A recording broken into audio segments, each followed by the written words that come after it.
Ito pong issue or balita na nangyayari sa atin araw-araw, especially pag ang Pangulong Marcos ay nasa biyahe. Bakit kaya? Ito naman ay aking sariling observation at analysis sa nangyayari. Bakit ang mga biyahe ng ating Pangulo, kahit na napaka-importante sa lahat at sa ating pamahalaan, hindi na masyadong nagiging malaking issue na pinag-uusapan. Actually, may mga araw, kahit ho sa malaking mga pahayagan, hindi man lang ho naging headline. Nandun pa rin sa dyaryo ang mga news at social media at media, pero hindi na as in malaking balita na itinuturing. Kasi po sa mga pahayagan o anumang balitaan, ang malalaking balita dito ay yung ginagawang headline, yung pinakaulo, front na kanilang balitang ilalagay para sa kanilang mga viewers at subscriber at followers. Pero hindi na ho nangyayari yun eh. Ano ang problema? Ang tanong, ang mga Pilipino ba ay nagsawa na sa mga biyahe ng Pangulo?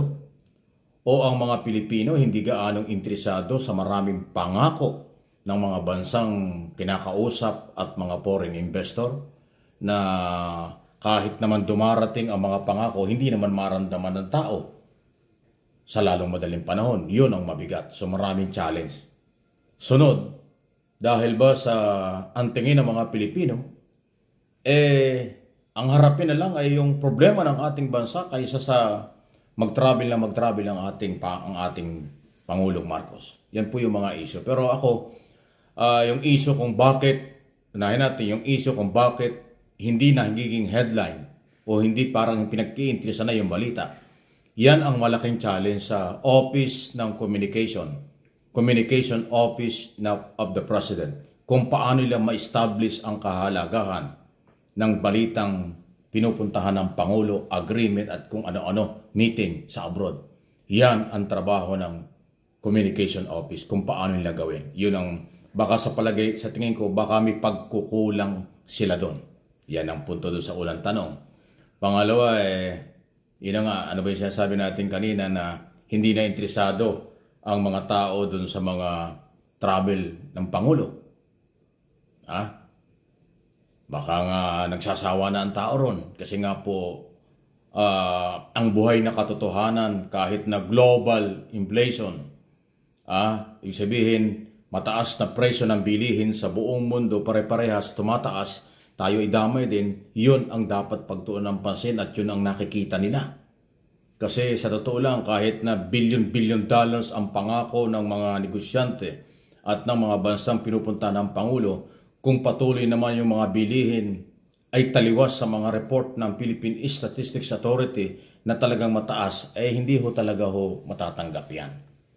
Kaya ang isang challenge ng aking opinion dito at masasabi, dapat gawin ng mga economic manager ng Department of Trade and Industry at ng Bureau of Investment na kanilang dagdagan ang paliwanag kung ano ang resulta nitong mga travel na ito. Dapat serious ang information dissemination para maintindihan ng tao. Again, communication ng Office of the President kailangan palakasin. Okay? Yung issue naman na dapat mag-focus na lang sa mga problema ng ating bansa kaysa sa mga travel. Sa isang banda tama, pero alam po ninyo, ang isang bansa na underdeveloped katulad ng Pilipinas, mahalaga ang foreign relation, independent foreign policy. Tayo'y makipagkaibigan sa malalaking mga bansa dahil yan ang tutulong sa atin sa panahon ng pangailangan. Kailangan pa rin yun. Kulang nga lang po na may paliwanag sa bayan ang kahalagahan yan. Ako, hindi ako sang-ayon na itigil ang mga travel. Hindi rin ako sang-ayon na ibaliwala yung mga travel. Mahalaga lahat yan. Kulang lang po ng paliwanag kung ano ang kahalagahan nito. At wala naman ako sa posisyong ipaliwanag yan dahil hindi naman po ako taga-Office of the President tungkol dyan, lalo na ho ang channel na ito. Doon sa television, maaaring maipaliwanag ko yun pero limitado rin. Kasi ang Office of the President talaga, yung kanilang mga official ang dapat magpaliwanag niyan. Sayang Sayang ang mga travel ng Pangulo kung saan-saan sa abroad na nagiging positibo ang resulta pero hindi maramdaman ng mga Pilipino at ng masa, lalo na ang masa. Okay? So, sana tanggaping constructive ito ng gobyerno, hindi ho ito batikos. Ito ay analysis or paghahayag, observation sa kung ano ang dahilan at bakit malamig sa tao ang resulta ng mga travel at kung ano ang dapat gawin. So, importante yun. Sayang di ba nakita nyo, bilib na bilib ang mga international leaders at iba't ibang mga business group sa ating Pangulo pang nagsasalita. Pero hindi ma-divert sa issue ng maging positibo sa ating lahat di ba? Kita naman yung mga meeting na yan, no? Thank you sa RTBM, ang Radio TV Malacanang ang silang nagko-cover ng lahat ng mga nangyayari sa ating Pangulo. Pero yun nga, paano kaya isa yan? Napakaritindi po ng mga meeting na dinadaluhan at nagre-resulta. Katulad nung 123 agreement, nuclear power, magkakaroon tayo ng nuclear power para tugunan ang ating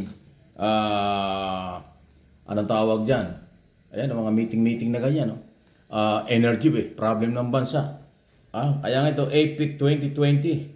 Isipin mo, magkakaharap dyan yung maraming mga presidente at prime minister, mga head of state, nagme-meeting at humahanga siya sa mga sinasabi ng ating Pangulo. Yung economic program, yung national security program, yung climate change issue. Ayan, mga ganon. So, parang pang-international ang dating ng Pangulo. Ang problema, paano mo maiparating sa masang Pilipino, maibaba sa level ng masang Pilipino, mga magsasaka, driver, basta masang Pilipino, ang kahalagahan ng mga travel. Yun ang malaking challenge sa mga communication ng Office of the President at yung mga department secretary. Kasi hindi naman pwedeng Office of Communication lang ng gobyerno, ng Office of the President, pati yung mga departamento. Kaya nga may mga, yung economic manager, ay lahat yan mga malaking department. Sila yung magkaroon ng information dissemination before, during, and after na mga travel kung ano ang kabutihan at paano at kailan mararamdaman. So, nauulit-ulit natin ang ating sinasabi kasi hanggat hindi po nararamdaman yan, wala effect. Marami na tayo naging presidente. Naalala ko nung panahon ni Gloria, yan ang pinakabiyaherong presidente natin. Ilang beses niyang inikot ang buong mundo. Ano nangyari? Pagkatapos ng kanyang term, nakulong pa siya. Ibig sabihin, wala rin. Gumastos lang tayo ng bilyon or daang milyong dolyar sa kanyang marbiyahe ng mga panahon yun. Ano nangyari? Di ba? So, ito, dahil yan ang focus ng ating Pangulo, biyahe rin ang biyahe, dahil marami nag-iimbita at humahanga sa kanya, gusto siyang makasama at madinig. So, ang kahalagahan ng lahat ng yan ay dapat gawaan ng paraan ng pamahalaang iparating ng malinaw sa taong bayan para hindi kayo paghanapan at saka hindi pagsawaan. Huwag kayo magagalit. Nagpapakatotoo lang tayo dahil lahat tayo may obligasyon paano unlad ang bansa. Lahat tayo may obligasyon paano iparating ang tama at higit sa lahat kung ano ang kailangan ng taong bayan at ano ang ginagawa ng gobyerno. Yan ang tinatalakay natin.